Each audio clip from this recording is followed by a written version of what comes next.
जब real estate की दुनिया में हर रोज नई नई सुर्खियां बन रही हैं, तब पता है क्या, पर्दे के पीछे एक बहुत बड़ा खेल बड़ी खामोशी से खेला जा रहा है।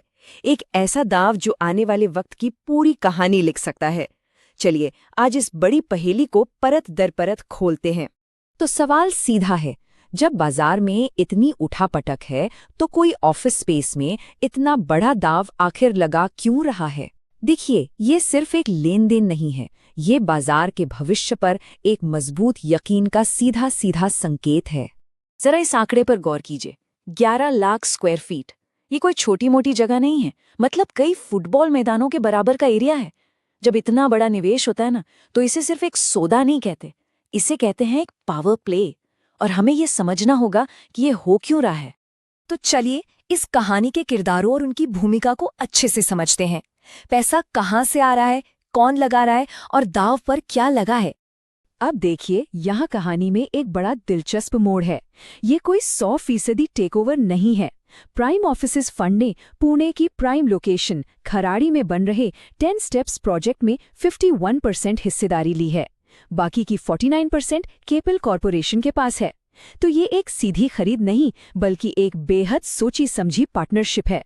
और इस फंड को चला कौन रहा है? NCW। ये कोई छोटा मोटा नाम बिल्कुल नहीं है।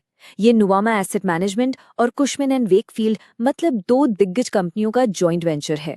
जब इंडस्ट्री के इतने बड़े और अनुभवी खिलाड़ी एक साथ आते हैं, तो उनका हर कदम बाजार के लिए एक बहुत बड़ा संकेत होता है। अगर आपको लग रहा है कि ये कहानी सिर्फ पुणे की है, तो जरा रुकिए। असली तस्वीर तो तब साफ होती है जब हम थोड़ा पीछे जाकर देखते हैं। ये तो एक बड़ी पहेली का सिर्फ एक टुकड़ा है।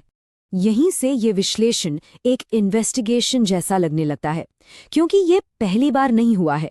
पिछले 6 महीनों के अंदर ये दूसरा बड़ा कदम है। एक पैटर्न उभर रहा है, और वो भी बहुत तेजी से। इस टाइमलाइन पर नजर डालिए। सितंबर 2025, चेन्नई, 2.4 मिलियन स्क्वायर फीट का ऑफिस कैंपस पूरा का पूरा खरीद लिया गया। और ठीक 6 महीने बाद, मार्च 2026, पुणे, एक और बड़ा दांव। जब आप इन दोनों घटनाओं को एक साथ जोड़कर देखते हैं ना, तो आपको एक सोची समझी रणनीति साफ साफ दिखाई देने लगती है। और यहीं पर इस फंड की स्मार्ट स्ट्रैटेजी बिल्कुल साफ नजर आती है। सोचिए, चेन्नई में 100% खरीद, मतलब पूरा कंट्रोल, और पुणे में 51% की पार्टनरशिप। ये दिखाता है कि उनका लक्ष्य सिर्फ एक है, देश के बेहतरीन ऑफिस एसेट्स को अपने पोर्टफोलियो में शामिल करना, फिर भले ही उसके लिए तरीका कोई भी अपनाना पड़े। ये एक बेहद लचीला और मजबूत नजरिया है। अच्छा, अब तक हमने देखा कि क्या हुआ, लेकिन असली सवाल तो क्यों है? आखिर चेन्नई और पुणे ही क्यों चुने गए? इन लोकेशंस में ऐसा क्या खास है? जवाब है ग्रेड ए ऑफिस एसेट्स। ये सिर्फ एक फैंसी शब्द नहीं है। इसका मतलब है premium location, top quality construction और ऐसी वर्ल्ड क्लास सुविधाएं जो दुनिया की बड़ी बड़ी कंपनियों को अपनी तरफ खींचती हैं। बड़े निवेशक हमेशा ऐसी ही प्रॉपर्टीज में पैसा लगाते हैं जहां जोखिम कम और स्थिरता कहीं ज्यादा हो। जैसा कि फ्लैट्सकार्ट के विश्लेषण में कहा गया है, और ये इस पूरी कहानी का निचोड़ है, ये फंड सिर्फ ईंट और कंक्रीट की इमारतें नहीं खरीद रहे। वे भारत के सबसे डायनामिक और तेजी से बढ़ते कमर्शियल हब्स के भविष्य पर अपना पैसा लगा रहे हैं।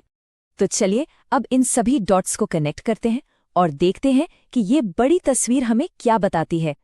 सिर्फ इन 2 डील्स को मिलाकर अब इस फंड का पोर्टफोलियो 3.8 मिलियन यानी 38 लाख स्क्वायर फीट का हो चुका है। ये एक जबरदस्त आंकड़ा है जो इस पूरी रणनीति के आकार और इनके इरादे को साफ साफ बयान करता है। तो टेकअवे क्या है?